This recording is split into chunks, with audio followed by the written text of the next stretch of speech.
నోరూరించే హైదరాబాదీ స్టైల్లో జఫ్రానీ చికెన్ దమ్ బిర్యానీ. ఇది తిన్నాక ఆహా అనాల్సిందే. ఈ డిష్ని చాలా ఈజీగా, సింపుల్గా కొన్ని టెక్నిక్స్ పాటిస్తూ ఇంట్లోని చాలా పర్ఫెక్ట్గా ప్రిపేర్ చేసేయచ్చు. కావాల్సిన పదార్థాలు: 1.5 kg చికెన్. ముందుగానే కొద్దిగా కల్లుప్పు ఇంకా పసుపు వేసి బాగా కడిగి పెట్టండి.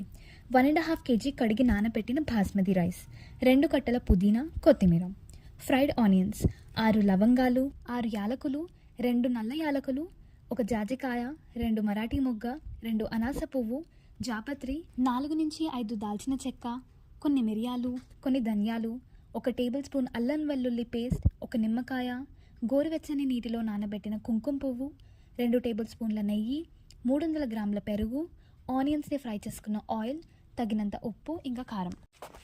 ఇప్పుడు తయారీ విధానం చూసేద్దాం రండి. 1.5 kg చికెన్లో 1 టేబుల్ స్పూన్ అల్లం వెల్లుల్లి పేస్ట్, 4 టీ స్పూన్స్ కారం, తగినంత ఉప్పు వేయండి. ఇప్పుడు అన్ని మసాలాలను ఫైన్ పౌడర్లా గ్రైండ్ చేసి ఇందులోకి యాడ్ చేయండి. అలాగే కొద్దిగా పుదీనా, కొత్తిమీర, ఫ్రైడ్ ఆనియన్స్, ఇవి 2 పెద్ద ఉల్లిపాయలండి. వీటిని బాగా వేయించి తీసుకోండి. ఇప్పుడు 1 పెద్ద సైజ్ నిమ్మకాయ రసం వేసి బాగా మిక్స్ చేయండి. ఆ తరువాత 300 గ్రాముల పెరుగు వేసి బాగా కలపండి.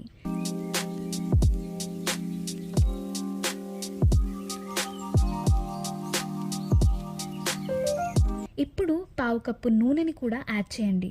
ఇది ఆనియన్స్ని ఫ్రై చేసుకున్న ఆయిల్ అండి. ఇది చాలా రుచినిస్తుంది. ఇప్పుడు మసాలా మొత్తం చికెన్ పీసెస్కి బాగా పట్టేలా కలపండి. ఈ మిశ్రమాన్ని 2 hours పాటు మ్యారినేట్ చేసుకుందాం.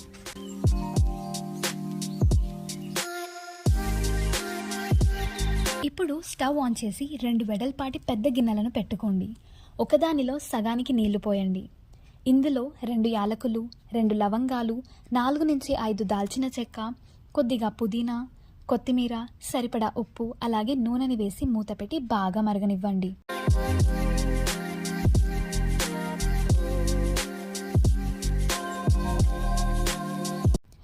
ఇప్పుడు మరొక గిన్నెలో మ్యారినేట్ చేసుకున్న చికెన్ వేసి స్టవ్ ఆన్ చేయండి.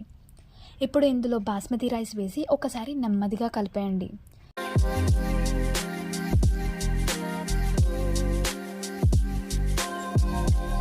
చికెన్ని 70% అప్పుడప్పుడు కలుపుతూ కుక్ చేయండి.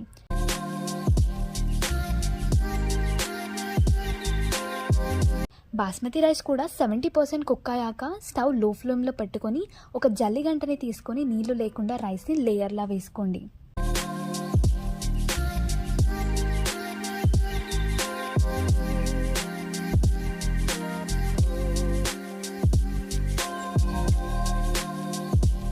ఆ తరువాత కొద్దిగా పుదీనా, కొత్తిమీర, ఫ్రైడ్ ఆనియన్స్, కుంకుమ పువ్వుని సోక్ చేసిన వాటర్, ఆనియన్స్ని ఫ్రై చేసిన ఆయిల్, అలాగే 2 టేబుల్ స్పూన్ల నెయ్యి,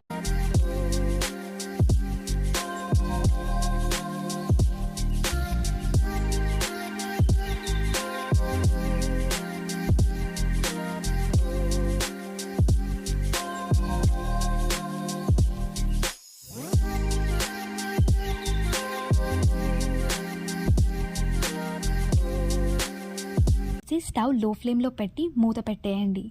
దీని మీద ఏదైనా బరువుని అంటే రాయిని పెట్టి 15 నిమిషాల పాటు వదిలేయండి. ఆ తరువాత దమ్ చక్కగా వస్తుందండి. ఇంకా స్టవ్ ఆఫ్ చేసి తినేయడమే.